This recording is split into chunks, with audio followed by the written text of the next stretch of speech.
Right here is the fast and easy way to light your coal.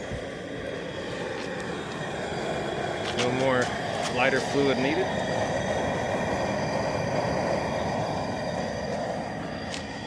That is originally a burner meant for deep frying chicken in a big kettle.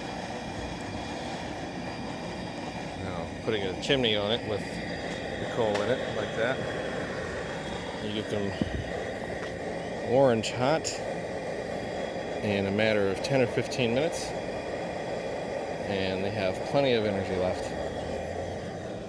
Just dump them on a bed of evenly spread out briquettes like that, and you have hours of barbecuing heat. That's the way I do it.